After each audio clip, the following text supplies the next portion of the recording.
we go. We're live. All right, Dean Compton, welcome back to Source Material, sir. I'd ask you how you're doing. We just went through all that. Let me give him a brief summary. Not very good. I've had better days, but it's always a pleasure to be here on Source Material.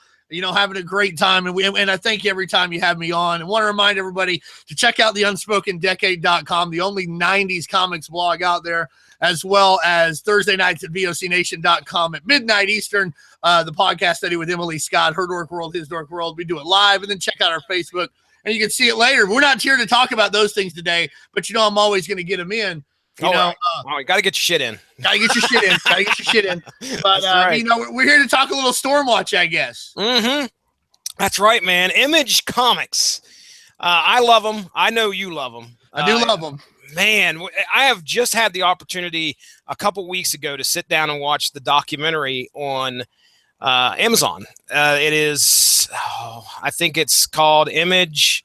Now, see, you'd think I would have had that prepared. I can't remember the name of the. Do you remember it off the top of your head by chance? I don't remember the name of the documentary off the top of my head. I do recall the Image Revolution. Is that there? It? We go. Yes. Yeah. I believe that's what it is. Anyway, it detailed the.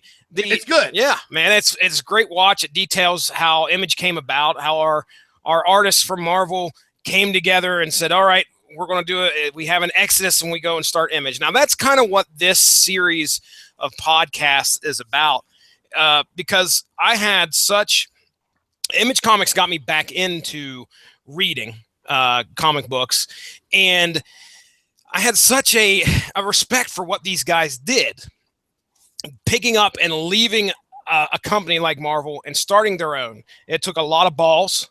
Yeah. And it was a big risk on their part. So what I like to do is go through, I've done 2 so far. This will be my 3rd installment of these books. I like to look at the first issues of some of the comics that I read back in the 90s, shortly after Image got started. We already did one on Savage Dragon, and we did one, I think that might have been our first, maybe our second, but the other one was Spawn. We looked at Spawn #1 as well. So tonight is Stormwatch #1. Now, I was reaching in for some Jim Lee action, and some people out there might say, "Well, Jesse, hey, Wildcats, dude. I mean, that was what you should start with Jim Lee." However, Stormwatch was one of my favorites. I collected a few of the early issues of Wildcats, and I think I stuck with it for a little bit, but Stormwatch always seemed to gravitate towards me. So let me just ask you here real quick. Stormwatch, man, what are your thoughts on Stormwatch? Well, you know, first off, I want to say that again, when it comes to the Image guys, it's one of those things that in hindsight, you're like, oh man, it was such a great idea. Of course you should do that. No big deal. But actually was a huge risk. And it's one of those things that seems like it wasn't as big of a risk because the success has been so great. Mm-hmm. And I think we gloss over that because here we are 25 years later. Image Comics is probably, as far as creativity goes, the premier force in comic books. And you're just like, oh man, what a great idea they had. No risk whatsoever, but it's a tremendously large amount of risk. When it comes to Stormwatch in particular, and I'm going to go ahead and out myself here. When I first got big into collecting comic books, probably like 1992, it would have been probably when Spawn's 4th or 5th issue was out, probably around then. I really, because a lot of the people that I collected with that were influences on me that I found to be mentors in my collecting and my reading, they were all older. They were all in their 30s and in their late 20s, mid 20s. And so they hated the Image stuff. They just hated it because, you know, I guess they saw this next generation as not being as good as, say, their John Byrne or their George Perez or what have you. But for me, I kind of was too much with them. I listened to their opinions too much. And for the first, I'd say at least, you know, around a year of Image Comics, maybe 8 months, I just, you know, shit on them all the time. It's like, there's no stories. There's nothing happening. Where's the stories, man? These guys aren't good writers. So as I've aged, I've grown to love that stuff, particularly because it really captured what it was like to be in the 90s and really what the young man that I was actually wanted, but I was trying to impress these other people. Stormwatch is where though I kind of started to break away from them and start to have my own opinions about this. I loved the title in and of itself, saying Stormwatch is cool. I'm fucking big into weather for some reason. Like if it's gonna storm or there's gonna be ice storm, I'm like an old man. I'm like, let's go outside and look at the sky. Yep. That's weather. I love that. I know, right? So it's already into the title. I was also big into geography. And in fact, I want everyone to know that when I was in 8th grade, I finished second in the Arkansas State Geography Bee. Oh, so, yeah, you're on record somewhere. Watch out. right. The feds fucking know, man. But so the fact that Stormwatch was also going to be an international title, and in the first issue, it dealt with real world events that were contemporary real world events in regards to the conflict in the Balkans and in Bosnia and Herzegovina. In particular. So that really appealed to me as a young man, because these were things that also were not allowing me to appeal to ladies in addition to liking comic books. So I was big into geography and big into weather. So not a lot of titty touching for 7th grade being, but I gravitated towards this, and from here I was able to get into most of the other titles. But I always found that like the second run Image titles like Stormwatch and Wildstar and Shaman's Tears and a couple others, that's really what got me on board, which I think makes me a little different than most Image fans. Although I have gone back, like I said, and I love those. So I just want to out myself to everybody. When Image first started, Mr. 90s himself, Dean Compton, shit on it left and right. He was the naysayer. I was Captain Naysayer. Wow, dude. Yeah, it was. I think shortly before that is when I first saw my first Image comic, which I think was Youngblood #4, the one with Chapel on the front with the big gun, and said the final battle on the bottom. I remember going, oh my gosh, look at this, and then picking it up, reading it, and that's what, bang, I was into Image right after that. So that picking it up and reading it and being done like 4 minutes later because there's only like 6 words in the book. And you know what, though, the thing is, though, I still like it now and I read it. And if you ever if you haven't looked at it, or if anybody listening hasn't, read the Joe Casey rescript of that Youngblood stuff. It's amazing. Oh, really? Like he rescripted the first, I guess, like what would be the first 5 issues, moved some pages around, and it makes it takes it from something that you enjoy, and you're like, I wish the story was a little better. It looks really cool. Doesn't make a lot of sense, that you kind of enjoy in spite of itself on some level, to something that you just straight up enjoy. It's like A- stuff. Oh, wow. That's interesting. Okay. So Stormwatch here. Let's go ahead. We'll get into the issue. I'll do my brief synopsis, and then I'll kind of run through some questions for you here. Let's give some props to our creators here, Brandon Choi and Jim Lee. Now, we can talk a little bit about Jim Lee if you like. I don't know if many people out there have ever heard that name. If you read, I doubt anybody listening to this podcast knows who Jim Lee is. If you read comics, very underrated, under the radar. Oh, yeah, man, you'd miss him. I mean, his art, I don't know. It was, I can remember my first Jim Lee comic.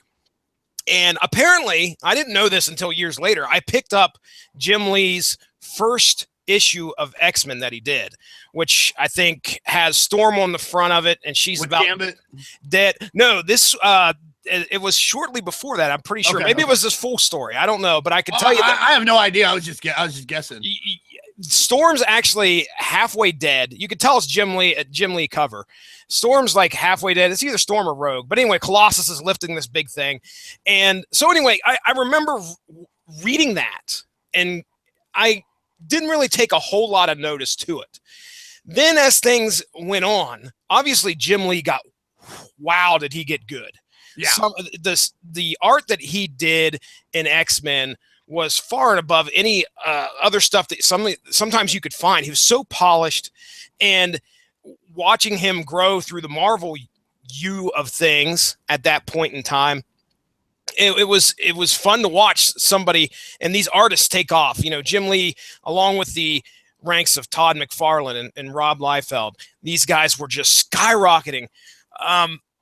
So Jim Lee is co-creator of Stormwatch, along with another Korean by the name of Brandon Choi, who did a little bit of research on the guy. I followed him throughout Image and just kind of looked to see. It doesn't look like he's had much to do in comics since I think 2008. Now, I don't know if there was a particular reason for that. I hope the guy's still alive.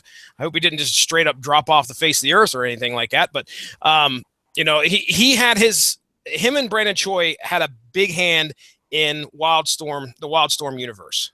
Yeah, I mean, he seemed to be like the writer for everything that came out of Wildstorm for a long time.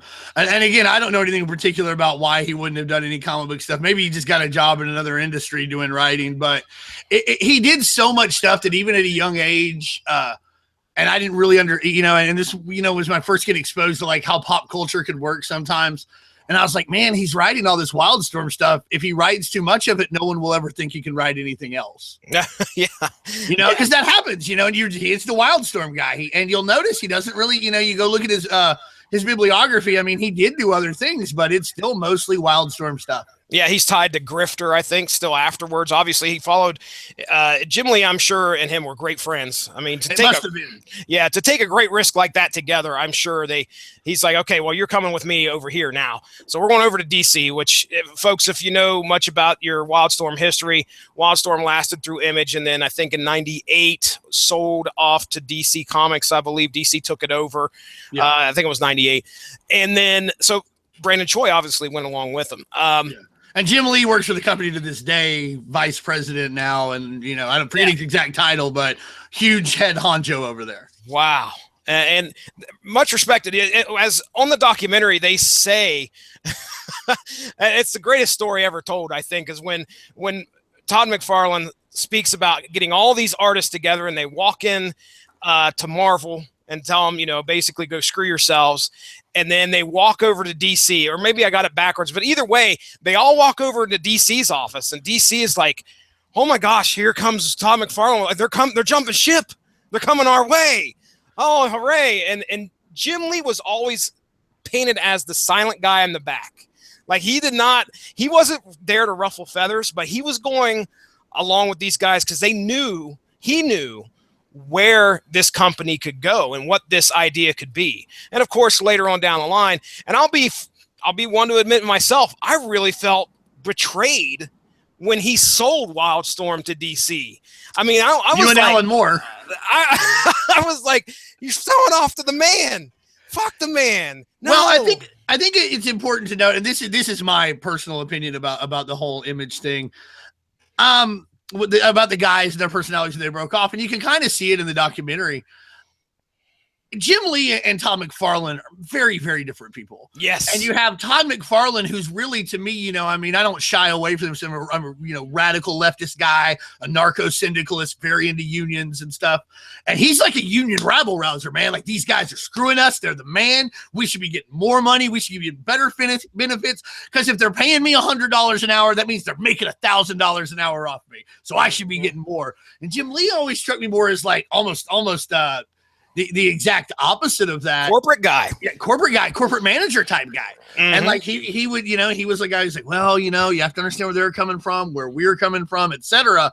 Now and here's the thing, they both could be nice, they both could be worked with, but when they didn't want to be, it could be impossible to work with either of them. Like you said, Jim Lee copped a big attitude in the DC offices. And also when Malibu published Image for approximately the first 2 years of their existence. Yeah. I want to say. And when, they started talking about it, and Image got 90%, 95% of the revenue. I don't know the exact number, but I know that Paul O'Connor, my friend who wrote for Malibu, and Tom Mason, a friend of mine, who was one of the founders of Malibu, they both have more or less said to me, whatever you think Image was getting, it's higher. Whatever. Oh, wow. So what I've heard from other people is like 90 to 95% of the profits, of the money. But even then, Malibu still made tons and tons of money, used that money to start the Ultraverse, was able to get, jumped from like 5th or 6th to 3rd with a bullet, jumped Dark Horse with his revenue. And, the Image guys were seeing house ads for the Ultraverse in their books and house ads for other Malibu comics. Like, why are we doing this? And Jim Lee apparently told Dave Olbridge, publisher at Malibu, one of the people in the publishing apparatus at Malibu Comics, that they could get a trained monkey to do what Malibu was doing for them. I mean, that's a harsh statement. Apparently, and I've also heard that Jim Lee later apologized because once they took over making these books, it turned out that you would need more than a trained monkey to publish these books and keep them on schedule. This is actually hard fucking work, especially when you have like 7 different bosses. It's like Todd McFarlane also says on the Image Revolution documentary. What fucking company starts with 7 CEOs, 7 bosses? Like, you don't do that, you know? I mean, it doesn't make any sense. So Malibu, you know, probably was, again, this is mostly conjecture, but I think it's reasonable, educated guess.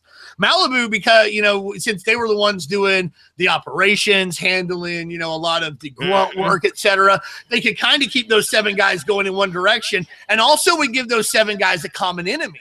Fucking Malibu messed this up. Oh man, Malibu, blah, blah, blah. They scrap Malibu. Now they've got to take on the additional stress of basically not really one company. It's really faulty to speak about Image like it's one company, really 7 companies of varying sizes. And now they don't have a common enemy. Now they're really competing with each other. They always were, but now it's even much more apparent. Yeah. And that gets talked about, of course, and I'm sure at some point whenever we do Youngblood #1, or if I get to what was the Top Cow? I want to say Cyberforce. Thank you, Cyberforce.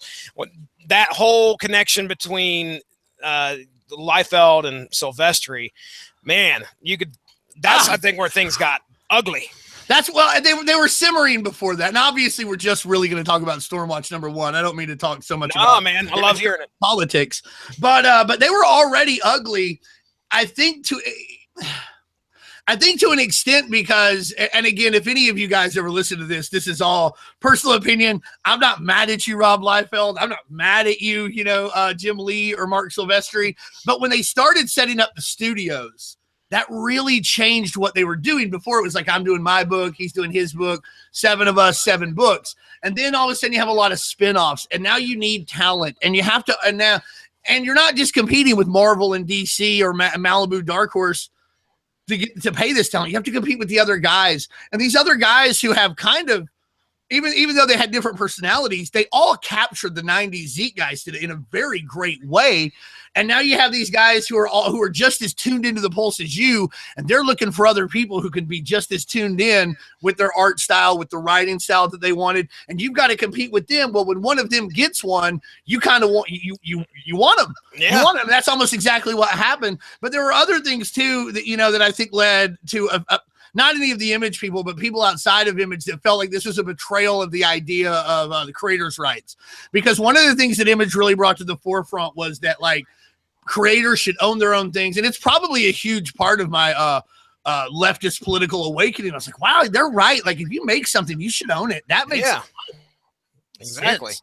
And I remember being in 7th grade, and we you're in 7th grade, fucking around with your buddies. You're making your own comic books, your own comic book companies. We were like, okay, everybody owns their own thing.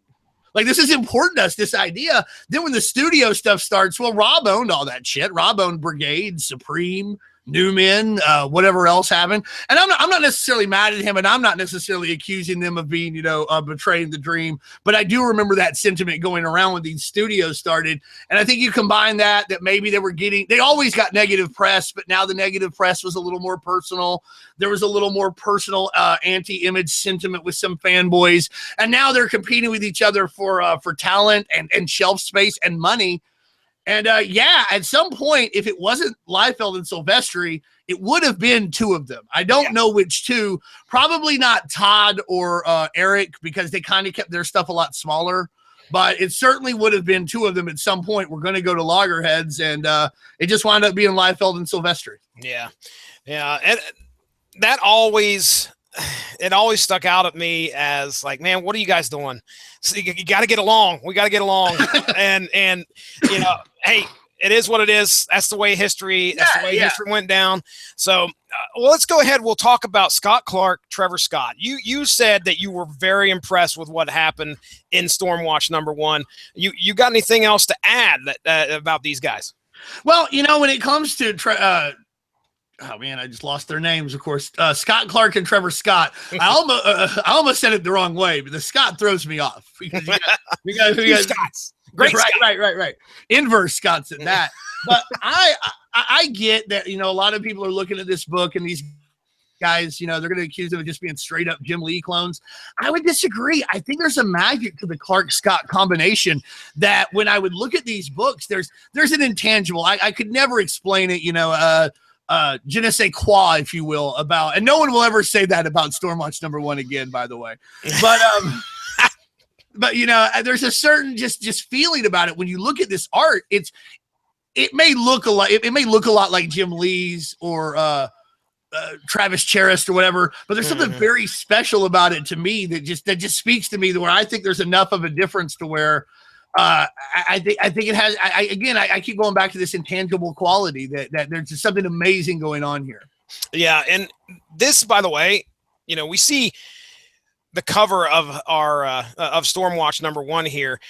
A lot of times, what would sell the book is the name that was attached to it. Now, I don't know if what we're looking at is a copy of what hit the shelves. I would assume it is, but notice Jim Lee's name is not on there, which you think that would be something that they'd be like, oh, Jim Lee's Stormwatch. No, it's you see the signature down there in the tiny little spot on the right-hand bottom corner, but I think by this time, this is 1993 when Stormwatch dropped, Stormwatch #1, beginning of 1993. Image has made a name for itself. So if it's an Image book, you don't have to rely on that artist's name, that founder's name, to try and sell it. Granted, it probably would have helped, but again, I think they had established themselves well enough that just to see the Image brand, it made me want to pick up the book. Which is funny because it would never work that way today. I'm serious. I don't mean that in a bad way, but now everybody knows that, there really is no Image Comics per se, and you can't just count on it saying Image and being something that's right up your alley, or that how it's going to be. It's more like it has to be creator driven. You have to kind of know who the guys are. If it's brand new, you're taking a chance because Image does publish a decent amount of brand new stuff. But then if you saw the Image eye up in the left-hand corner, you kind of knew what you were in for. You kind of knew, what this was going to, and I don't mean that in a bad way. It was going to be action, over the top, probably some sexy ladies. Oh yeah. And it didn't matter whether it was Savage Dragon or, Wildstar or Team Youngblood. This is probably how it was going to be. And it would sell in and of itself in a way that I don't think Image Comics can do. I just don't think it works that way today. You got a good point. I mean, we're looking at this is the 25th anniversary 25. For Image. Man, the 25-cent comics are out there, folks. I believe they've either just started going on sale or that's going to be happening pretty soon. So if they're celebrating their 25-year anniversary, so go out there and grab some 25-cent comics. Plenty of people out there spend way more than that on a comic book. Celebrate these guys, help them out. 25 cents for a comic book. But let me just say real quick, if you look at the way Image is set up today compared to what 1992, 93 was, 92 and 93, Image was like, they were coming in as a superhero company. Where all of our universes are actually, all of our comics are interactive. It's very similar to the way Marvel and DC was set up. We want to get our heroes out there: Supreme, Stormwatch, Youngblood, Pitt. All these guys are superheroes, and they're going to intermingle with each other. Now, would you have any idea when things started to turn to where nowadays Image is more about almost independent universe in each and every single comic? You don't see that superhero element a whole lot. Off the top of my head, the only thing I can think of is Invincible. But what's funny is, like, if you want to compare Image Comics now to anything that was happening like in the 90s, it's probably more like Vertigo than anything else. It's probably more like Vertigo comics. There are still superhero stuff there, and certainly Spawn's up to like issue 250 or so now. I don't even know. Savage Dragon still going strong, but it's much more to where there's a lot of quirky, weird stuff that taps into, I don't know the right word to say. You don't want to use alternative anymore. Thanks to alternative facts and shit. But whatever. We're running out of fucking words. We're running out of words. Goddamn. Whatever like I guess the indie lifestyle, the more underground kids and what have you. I think there's a lot more of that, and that sounds, I'm so fucking old. I admit it, folks. The underground kids, what the fuck is that? But whatever the kids are into these days. The ones that are off the beaten path doing their own thing. I feel like Vertigo in the 90s was for them, and I feel like Image is now. While at that time, then Image before I would, to answer your question, probably when Jim Valentino took over as publisher. Jim Valentino in the late 90s. I forget the exact year. Probably when Jim Lee left, because think about around that time. Because think about the shelf space they're losing. To all of a sudden, all those books are going to DC. All of a sudden, so I think they needed to expand. And Jim Valentino, having come up, having a much different perspective on comic books and how to produce them than the other Image Comics guys, because he came up doing underground stuff, underground kids. But he came up doing underground comics, doing his own autobiography, Valentino, doing Normal Man with Renegade Press and Aardvark Vanheim before that. So I would say that around the late 90s, sometime when he takes over, I think that they go in that direction. I don't know when Eric Larson takes over, but he continues it. I think Eric Stevenson's in charge now, and they just keep going in that direction. And it's a good direction for them. I mean, ultimately, because they don't really own anything or do anything. And it's really great for creators because it's a way to get something self-published. Really, I mean, I know it's not technically self-published, but I've read a lot of interviews with a lot of people that have done stuff with Image, and they're like, it's more or less self-publishing. They're just, they ease the process, but you still do a lot of the work on your own, and you decide how much you'll get paid, how much your inker gets, etc., what the ownership is. But being in this direction, it enables them to gain shelf space. And I don't know what deals they make as far as licensing and merchandise would go from something that might hit it big, like say if there was, a Sex Pistols movie or whatever, Sex Criminals movie. Sex Pistols is a band, Sex Criminals is a comic. Speaking of the underground. Right. If they were to make a big movie, I don't know if Image gets any money or not, but I know technically all they really own is that eye. Oh, wow. Well, all right, let's go ahead. We'll get into the story here. And I'll do my best to keep it brief, and you hop in, sir, with anything that you feel like adding. I'm going to try and kind of also scroll through our comic book here that we have on display. So, all right, I'm just going to read this because I want to be able. Nothing could set the tone more than the little blurb right here at the beginning of the book. It says, in 1991, the world witnessed the disintegration of the Soviet Union. That's true facts, folks. While nothing alternative about that. The Bowling Green Massacre. Oh, wait a second. Hold on. That's something different. That's different. While the event signaled the end of the Cold War, it also marked the end of the Soviet control over Eastern Europe. After nearly 50 years of Soviet oppression, these nations were free once more to govern themselves. Unfortunately, not all of them prospered under the newfound freedom. And also then true. That's right. UN Security Council communique. This is a little dossier or a little thing that we're seeing here that got sent to our main character, Jackson King. It says, top secret for Jackson King's eyes only. Due to escalating hostility in Bosnia-Herzegovina, the council requires the immediate exfiltration of UN envoy John Windsor, which is a good friend, previous friend for Jackson King, from the Sarajevo area, along with political refugees in his charge. Weatherman 1, 12/25/92. All right. So Christmas, this comes across apparently Christmas of 92. This is sent to Jackson King, who goes by the name of Battalion. He's pretty much our leader of Stormwatch here. And he's tasked with going in and taking a team and getting these political refugees out of Bosnia-Herzegovina. Okay, so we open up the first issue. That kind of sets the tone of what's going on. And we're in the midst of the battle. Battalion's firing, guns blazing. He's taking on an army along with his pals, the rest of the Stormwatch team. Stormwatch 1. That's right, Stormwatch 1. Which apparently is a new team. I think we find out that this is a new team that's been put together. So they're kind of getting their bearings together as becoming a team. And we'll go ahead and we'll go down through these characters here. We obviously talked about Battalion, who is The leader, we have Diva, a white-skinned. Now, they don't really go into the origins here in this first issue or as to what their powers are, but she has got, I think, Sonic-based powers. She can sing and attack that way in some way. Winter, who is a Russian Spetsnaz. I don't know. I can't remember what exactly his powers are. I just know here we're looking at this dual this dual splash page here, and his hands are glowing. Can you remember off the top of your head what his power set is? It has to do with temperature. Okay. Obviously with Winter, I know at some point he's able to, he does something with nuclear rods so that he can deal with it. But like basically he absorbs heat and rechannels energy.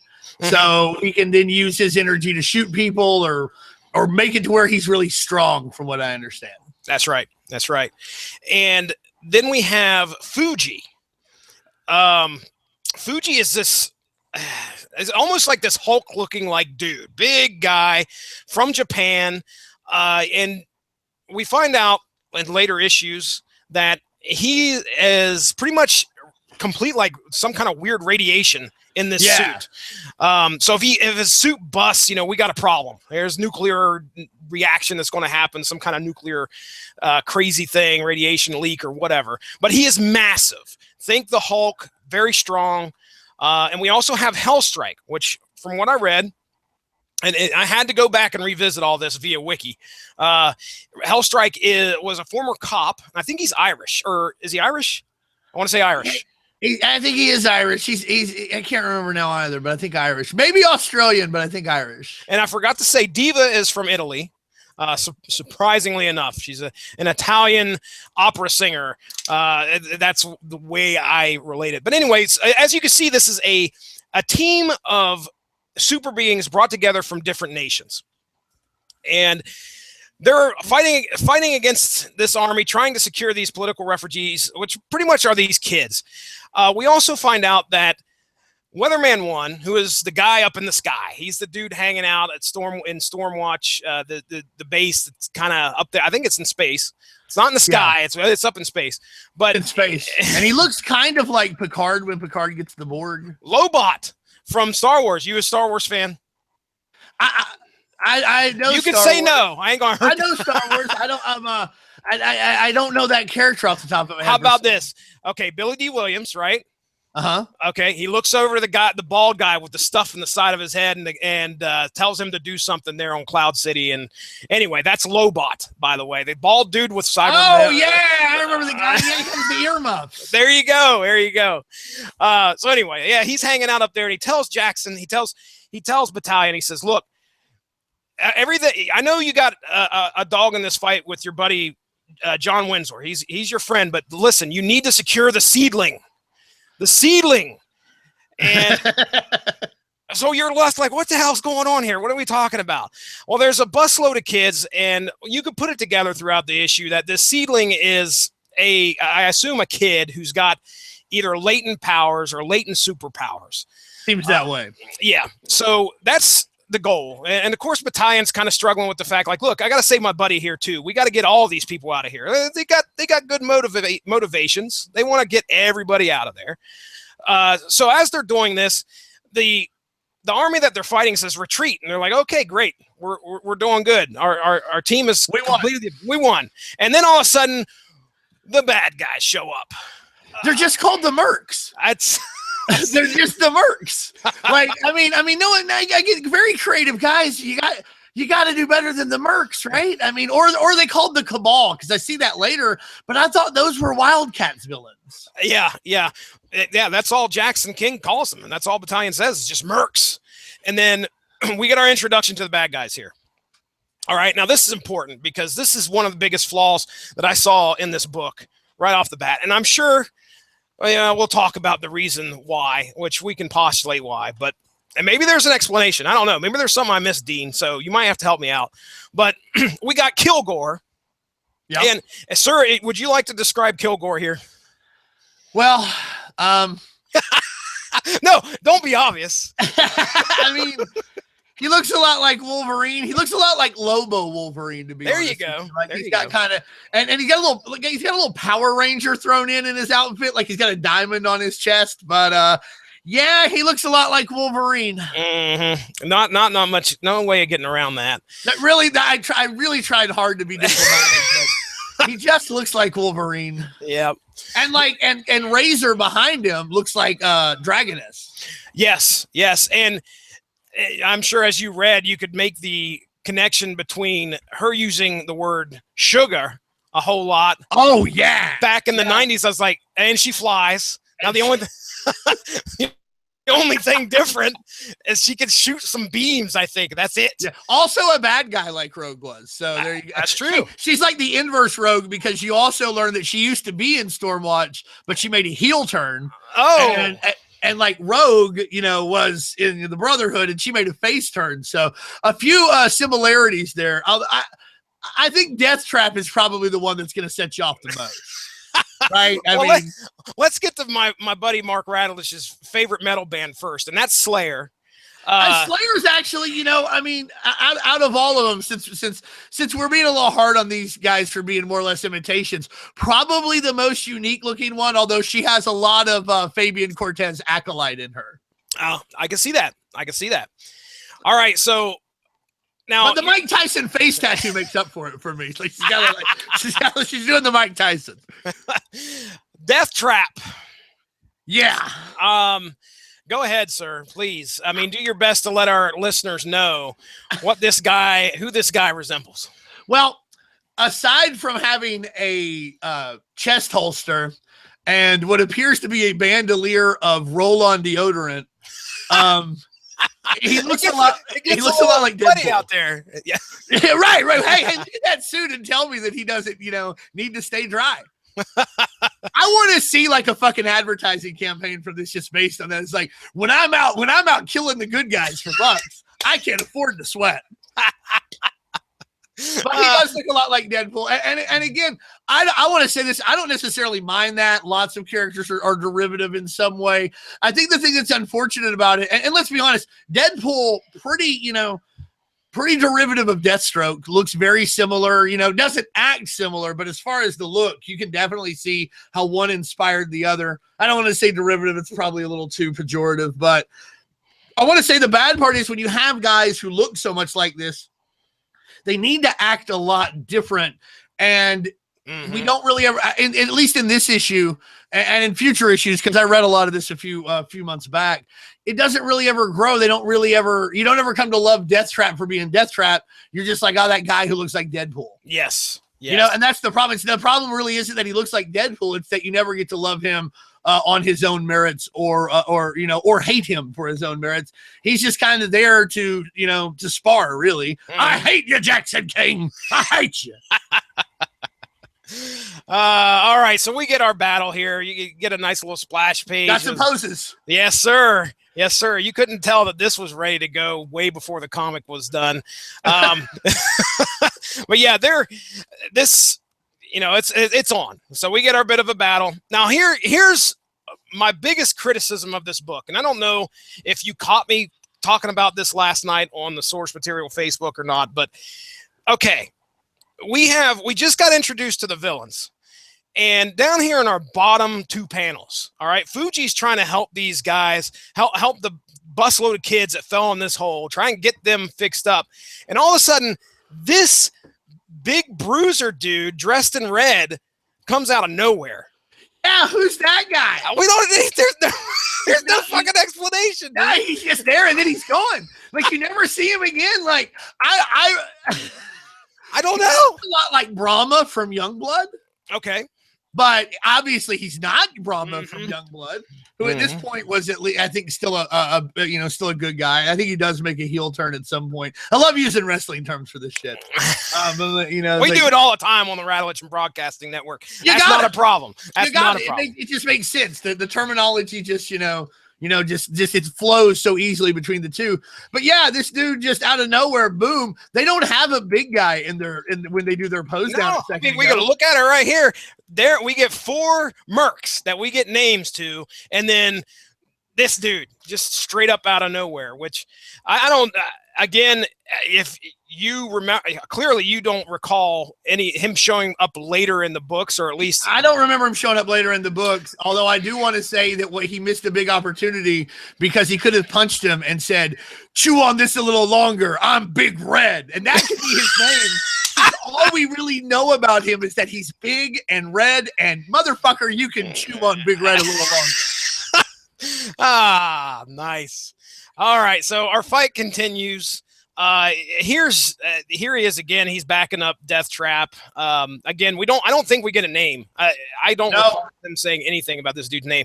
But the big moment of the book is when Death Trap.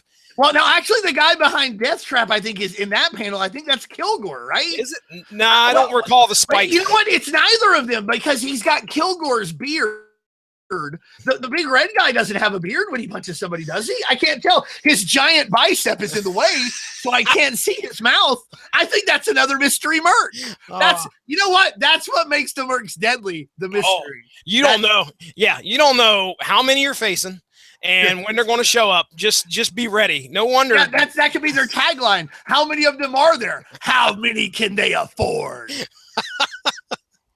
Oh, man. All right, so Death Trap takes out John Windsor, battalion's friend, right there in front of him, just shoots him cold-blooded murder. The idiot gets off the bus, man. The fucking like all of a sudden during this superhero battle, this bus full of kids, right?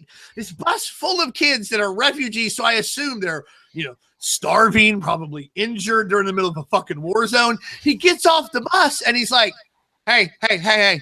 Let's do this by foot. Yeah, we're going to walk. Let's just walk through this fucking superhero battle right here in goddamn Bosnia and Herzegovina, because what bad could possibly happen? Also, keep in mind that army earlier, they didn't kill every one of them. They retreated. That army's still out there, buddy.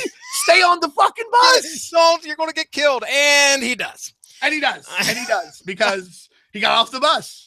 Yep. Let that be a lesson to everyone. Stay on the bus. Stay on the bus. Stay on the bus. How many times you see that in everything, in like action movies, adventure movies, superhero comic books, horror stuff? If you'd have just stayed in your fucking car, you'd have been okay. Why'd you get out of the fucking car? That's right. Oh, man. So anyway, John Windsor bites dust, and we find out that this is, oh, hey, how sad. This looks familiar. Yeah, I posted that on the Unspoken Decade actually earlier today before we recorded this, and it's a great house ad. It's got Cyberforce and Pitt, and I actually recently read this because I bought the Cyberforce trade paperback at Half Price Books for like $2. There's nothing, and it has a fucking foil cover. It's like raised so you can run your fingers across it. You can feel the edges and everything, and like, man, let me tell you something. Makes no goddamn sense. I love it. But like, it makes no sense. Pitt's appearance makes nothing in this. I read it from start to finish like 4 times, trying to make some sense out of it. It makes no sense. I still love it. Oh, man. All right. So Jackson King wakes up. He's had a nightmare. He's obviously, what we just saw was replaying in his mind as he was trying to sleep. He's at home. Here we're introduced to, there's some knocking at the door. Jackson King goes and opens up the door, and it's, I don't want to, pull a reference to Jim and the Hologram, but here's Synergy. Isn't that Jim and the Hologram's like computer or something? Am I asking the wrong guy? Jim and the Holograms, yes, their computer was Synergy, the one that let her change from Jessica to Jim so that they could, out-rock the Misfits. That's right. Man, I love Jim. Jim and the Holograms. That shit's fire. If you like G.I. Joe or the Transformers cartoons, there's no reason you won't like that. It's the same formula. Oh, wow. All right. Well, here's Synergy. Synergy, obviously, this is not the Maybe Synergy. It is. Well, yeah, you could be. It's my headcanon. We got crossovers going everywhere. Right. It's not, folks. Synergy shows up, which is, there's obviously a history here between Jackson and Synergy. She is bringing Jackson's younger brother back to his house. Apparently, Malcolm, Jackson's younger brother, has gotten into trouble lately, and we see a few panels here showing about how he got into the wrong crowd and witnessed a police. They pretty much robbed a electronics store, and it much went south really quickly. When one of his buddies, peer pressure, kids, don't fall for it. But yeah, one of don't go buddies, with your kids to rob the TV VCR store in the 90s. Don't do it. But yeah, one of his buddies here grabs a pistol and starts shooting at the police, which is not the wisest decision, and meets his end right there in front of Malcolm. But the police catch Malcolm, and of course, Synergy either bails him out, and the police go with him to the apartment. And Jackson's like, "Look, diplomatic immunity." Which, hey, I don't know about all that stuff. But hey, he invokes it and says, "Look, you can't do anything about me with me or my family." Yeah, that's probably real since Stormwatch is a UN organization. One of the things that that countries do for ambassadors and for UN delegates, and probably in Europe they do it for the EU folks too, is they give their ambassadors from other countries diplomatic immunity, and you give it to their kids. And the idea is you don't want them to be arrested there. You don't want to, like arrest them and harass them. You don't want to look, if something bad happens to them, you don't want that appearance to happen. Like if you're the ambassador to Russia or whatever, and the Russians arrest you and your kid over and over and over again, you're like, what the fuck's up? That's what's going on here. It makes it look like you're fucking with us. It makes it look like you're fucking with this guy. Maybe you're trying to do it to get extra information you shouldn't have, etc. So yeah, it seems pretty likely that since they work for the UN, he has diplomatic immunity and his kid would have diplomatic immunity. Although for this serious of a crime, it's where some kid got killed, it's possible that there's probably is a way around it, although it may be difficult and I don't know for sure. But yeah, that's a real thing. And usually when it gets revoked, you have X amount of time to leave the country, or you'll just be arrested for whatever. Yeah, I didn't know that. Well, you could tell that Jackson's trying to be he's definitely the overprotective father figure for Malcolm. And Malcolm, of course, I think he regrets doing what he did, but surely enough, Jackson is worried for him. So there's our introduction to the family dynamic between Jackson King and his brother Malcolm. The next, we get our little not very awesome. Our little interlude here with talking about Weatherman 1, and we get to see how, albeit very brief and just one panel, but we see how this image universe is kind of connected, where they're sending some I think Youngblood Strike Force off somewhere, or they're helping them out with something. I actually just read it's Supreme Number 1, which is what they're referencing, and Supreme Number 1 talks about this. The Stormwatch people send Youngblood the coordinates to where Supreme is, because in Supreme Number 1 he returns from Earth, but nobody knows who he is or when he's coming, so that everybody's like really scared. Who's this guy who's just flying through fucking space headed for Earth? So, and also in Youngblood Number 1, the Youngblood people badmouth the Stormwatch crew. Oh, do they? Yeah, they're like, let's get there because Stormwatch people just mess it up. But in Codename Strike Force Number 1, a Silvestri book, they badmouth the Youngbloods when, like they're jumping out of a plane, I want to say. And like one of them's like, last one down's a Youngblood. So I think this is a time when things are still really friendly between them, between everybody. These don't seem to be like real digs. They seem to be like, your buddy can rib you on the square. You don't want to hear that somebody's badmouth you behind your back. But, like me and you were pals. If you said something like, little ding goes a long way, I just laugh and be like, you're fucking right. So this seems like that kind of thing. And it's neat again to establish that Image Comics universe, like you said, which more or less no longer exists, but existed strongly at this time, maybe a little too strongly, because again, no one coordinated it overall. 7 fiefdoms. So anything could happen in any of them. And you'd have guest appearances that would contradict other things. No worries. Not a criticism, or not a big criticism. It just happened. You admit that it happened. And yeah. That's right. So we get, like I said, we get our little bit of introduction to the Weatherman, and then Lobot. Yep. And then we switch over to the funeral for John Windsor. And here we got most of Stormwatch is there, I believe. We definitely know Synergy's there. Malcolm, Jackson King. I don't know if the rest of Fuji's there. I don't think all the rest of them are there. Okay. But you definitely, in one panel, we see Fuji, Synergy, Battalion, Jackson King, and Malcolm King, his little brother. there. And you wonder, number one, like, why aren't the rest of them there? It seems like this is, this is their pal too. Yeah. And number two though, like, since the first part, he wakes up like he was dreaming that, but apparently this happened like 3 days ago. Yeah, it was. I mean, and again, I'm not saying that doesn't happen, but it's just weird because you're reading it and then he wakes up and you're like, so he's dreaming about something recent. I think in a lot of pulp culture, we've been conditioned to expect dreams to be flashbacks of a longer duration, like a long time ago. Like you dream your dad's still alive and he's been dead 20 years, So, so I thought that was off-putting. It's like, oh, they're going to the funeral. Didn't that seem like that happened years ago? Yeah. So they get to the funeral, and here we see as they're paying their respects, guess who shows up again? That would be the Mercs. Strictly there they're there to try and get the seedling as well.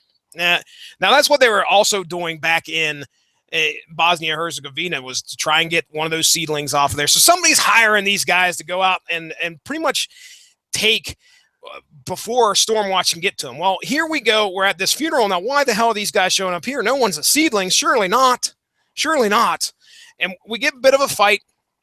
Again, they're taking advantage of the fact that they're catching Stormwatch off guard here, to where I think Malcolm gets shot. And Malcolm's laying there. He was going after because Death Trap had grabbed a hold of his mom. But he's laying there. He's in pain. He's not dying or anything, as far as we know. But notice the big guy's back too. Yeah. The big guy comes back, and I don't think we get his name, but it looks like the big guy does indeed have a Wolverine beard, or a beard. He's not quite Wolverine-ish, but I just noticed that he comes back. Nice spikes too. He's got the Road Warrior thing happening. The Legion of Doom. Okay, so Malcolm's laying on the ground. He's in pain, and Synergy's like yelling over it to Battalion and saying, look, we got to do something. We've got to activate him. Oh, wait a second. So we find out that Malcolm is a seedling. And Jackson's like, no. Battalion's like, no, don't do it, man. Don't do it. Please, for the love of Pete. Don't activate him. No, I don't want him to have, I'm sure he doesn't want him to be involved in this type of life. But apparently it's the only thing that's going to save his life. So she touches Malcolm on the cheek. So apparently this is Synergy's power. She can activate these seedlings, which, is there an analog for Marvel or DC here for this type of power set where they can activate like the latent powers of like a mutant or something like that? For some reason I'm thinking there is, but I can't. There definitely is. I can't remember exactly what it is off the top of my head, but certainly that's a trope that's happened in both of those universes. Yeah. So she touches Malcolm, and Malcolm all of a sudden just pink beams of laser-filled energy, plasma, whatever, just start shooting from his body. And of course we find out that the big hook is, holy crap, Malcolm's a seedling. And that's where we end. Back in 30 days for Dark Omens. All right. Now, Dean, was there anything I missed or anything that you wanted to bring up here? Well, the first thing I want to bring up is on the next page after we get this ending, back in 30 days, Dark Omens, is there's also the limited edition Stormwatch trading card number 00, a coupon in issues 1 through 3 of Stormwatch. You remove them, you send them in, you get the card. And I was looking at this. I'd never seen the card before. I went to eBay to look. There is one available, $2.99. There's only one, but it is cheaper, $2.69. The guy actually has 10 of them apparently, so I'm wrong about everything. I thought it just said one. There's only one listing for it, but $2.69. It's chromium. Oh yeah, beautiful. I mean, that's 90s. That's yeah. And it just has. Looks like it has the Stormwatch team minus Hellstrike. It has the Stormwatch 1 team, Fuji, Winter, Diva, and Battalion. And I just wonder, like, when this was drawn and how this came up, because like you said, you can tell that some of this was, drawn ahead of time. Oh, yeah. Some splash pages and stuff. And I just wonder when the idea came, for the Stormwatch trading card and when it was drawn, and maybe it was just something he was tooling around with. Otherwise, the only thing I can really think of, we didn't really miss anything. We went through the book very well. Is when you read it, well, two things actually. When you read it, it kind of feels a little disjointed in places, and I recently read the first like 20 issues of Stormwatch, and they all sort of do.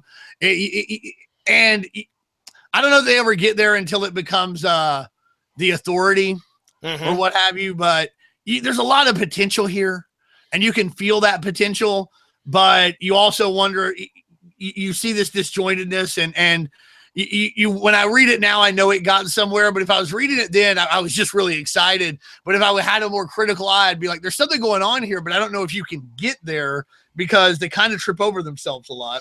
Yeah, I mean, what it feels like in this beginning issue to me is that, oh, hey, we've got people out there with powers, and Stormwatch is kind of geared. I mean, not the team itself. They're taking orders from Stormwatch, which is UN governed or whatever. But It sounds like their main goal is to go and grab these superpowered beings and bring them in. Obviously, that was the whole point of Synergy, was that she was just used to bring these powers out in people. I don't remember that being a big part of the comics in any way. It was, but mostly not a huge part, I guess. But I remember mostly it's like they bring these seedlings in and train them so that they can, master their powers and work for Stormwatch. Okay. So a lot of it is just centered around Malcolm King's training and what happens with him. Also, I didn't think about this until now, but like everybody had a UN team at this time. Like the Justice League was like a UN team and like had embassies, and the Avengers worked for the UN at this time. So kind of weird. I guess everybody had to have one. The second point I was going to make a second ago too is this is actually even it's Image, but it's pre-Wildstorm. They're still calling themselves Aegis Entertainment at this point. Oh wow, that's right. That's down here. I thought I just saw that down here on the bottom of the Stormwatch trading card ad. I saw Aegis Entertainment. I was like, hey, wait a second. Yeah, and it's a good thing they changed it because Wildstorm is much better. Yeah, I agree 100%. So I had a question there. Oh, the whole UN thing. And I don't even have this in my notes, but I could feel it. It almost feels like it is just a setup to create internal turmoil. I'm probably preaching to the choir here, but if you're a government ran agency, at some point that shit's going to not work out so well for you. Right. Yeah. I mean, absolutely. And I think, we're talking about the nascent days of the Image universe as well. The first Image comic was Youngblood #1. Well, it was always a government superhero team, a U.S. government. So I wonder if this may have been intended at some point to be a U.S. government team, but since they're in the same universe, how would you explain it? Fuck it. Make it a UN thing. There you go. Again, conjecture. I don't know. But yeah, it's one of the easiest ways to get sympathy for guys, especially guys in superhero universes and ladies in superhero universes who have massive super strength or invulnerability or, kinetic blast or, can turn their feet into the most delicious marshmallows or what the fuck ever they can do. A lot of times they're pretty unstoppable. So you need to create conflict by somebody who, maybe can't, swing toe to toe with Superman, but you have Lex Luthor who can beat him and make his life difficult in a lot of other ways through bureaucracy, through money, through playing politics, through power grabs, etc. And so, yeah, I mean, it definitely was set up that way, but that's not a bad thing. It's a good thing and it can create lots of turmoil. It doesn't pay off in issue #1, but hey, it's only issue #1. We just met these guys. That's right. And it will pay off very soon. Very soon, you will start to be exposed to bureaucratic ineptness in Stormwatch, and you see some of it in Youngblood too. But but Stormwatch, it shows up pretty quickly. I think by issue 3 or 4, because like Stormwatch 2 comes on the scene and just gets wiped out by some that there's an event in one of the former Commonwealth states that they talk about in this one. Well, that guy winds up killing basically all of Stormwatch 2. Oh wow, yeah, it's. There was a point I was going to grab onto. Now, see, I get to thinking about something else and flipping screens. It's my fault because my thoughts are so good that like you get so focused on them, you're just like, oh man, that Dean Compton, genius times 40. He times 40. I'm just teasing. Well, okay. So here's our introduction to Stormwatch, sir. You said you've read for a little while. When did you go through the whole run? Were you collecting the whole run first off, or was it something you had on a pool list and then you're like took it off at some point? How'd that go down? Well, when I was young, my comic book store wouldn't give you pull lists because apparently they've been burned so many times on them. And so I bought it off the shelf probably through issue 5 before our comic book store closed because of the crunch. Maybe issue 5, maybe issue 6. I recently got a hold of the run, and I read, probably, like I said, around the first 20, 24 of them. But this was a book that I bought every month. Even if I couldn't pull, I would call and see when it was in, and I would make sure that I got my copy of Stormwatch. I was a fan, and I still like it. I still think it's a very good concept. Yeah, I really enjoyed the concept that they had put together here as well. Also, I think I stuck with it. I was lucky enough, and I think me and you may have spoke about this before in the past, but who cares? We'll repeat it. I had the way my comic store was set up.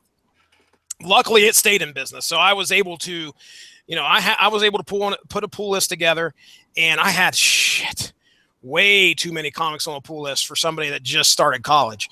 And I would go in there like between, weekends, like maybe once or twice a month or something, and get this massive of ridiculous amount of comic books that I should have, I should have understood to whittle it down. But you know what? I like my comic book guy so much. I felt bad taking stuff off the list. Like, man, I got to support this guy. Right. But Stormwatch was always there at the top. That was one of the ones I always got. And I'm pretty sure I went through issue 40. I can remember reading Ellis's run when Warren Ellis took over. And I believe he killed them all? Yes. Jack Hawksmoor. I remember the introduction for him. I can remember it was Change or Die, I believe, was near the end of that first volume. I could be wrong. I'd have to look at it to make sure. But I think it was right around then. So this would have been probably 97, 96 or 97. But anyway. I guess it would have been right before it became The Authority. Mm-hmm. Yep. Okay. And I was like, okay, I had to back. I think I backed off, or they ended it, one or the other. And I really prided myself on some of these complete runs of Image Comics that I had back then too. I mean, I was doing Wildcats, and I don't remember if I had that on the list, but I got quite a few of those. And I've rarely read that and enjoyed it as much as I did Stormwatch. Yeah, so, there's some disconnect for me in Wildcats, and I'm not exactly sure what it is. I like how they look. And I don't hate the books when I read it, but there's something that just doesn't click for me with Wildcats. Yeah. All right. Did you have anything else you'd like to add here before we get into closing comments and thoughts? No, I mean, like I said, we covered it pretty good. And again, this is a book that you'll probably see in a quarter, 50-cent bin. It's certainly worth it. If you see it, pick it up. It's worth it just to go through and look at. These guys can draw. I agree. All right, man. Well, let's go ahead. Let's plug your stuff again. What do you got going on? Well, right now, the only 90s comics blog out there, the only one that's dedicated solely to 90s comics. We're talking about the unspokendecade.com. I don't know what we're going to have this month, but Emily and I are discussing doing a podcast. I'm thinking about early Robin stuff, early Tim Drake stuff, maybe A Lonely Place of Dying or the first Robin miniseries. I don't know. So I think we're going to do a podcast about one of those this month. And of course, every Thursday night at vocnation.com, you can listen to our show. It comes on at midnight Eastern, Her Dork World, His Dork World. And that's live. You can catch us. You can catch the recorded version. We'll post it on our Facebook. Just search Her Dork World, His Dork World. And you'll hear me and Emily Scott talk about all things dorky, from Michael Myers to wrestling. All right. Hot damn, Dean Compton. It's always a pleasure having you here on Source Material. I want to thank you once again for coming on here. And as for myself, I'll throw the plugs in here later. So just keep an eye out. Go give the Source Material Facebook page a like if you can, and the Radulich and Broadcasting Network Facebook page a like as well, to stay up on top of all the great podcasts that our network has to offer. We've got MMA, we've got movies, all sorts of movies. Mark Radulich is a madman. He schedules podcasts and he just keeps going. He's got pneumonia and he's doing 3 podcasts a week. I said, damn. Slow down. Slow down. Eat some chicken soup, bro. That's right, man. Hope you feel better soon, man. Come back in a month.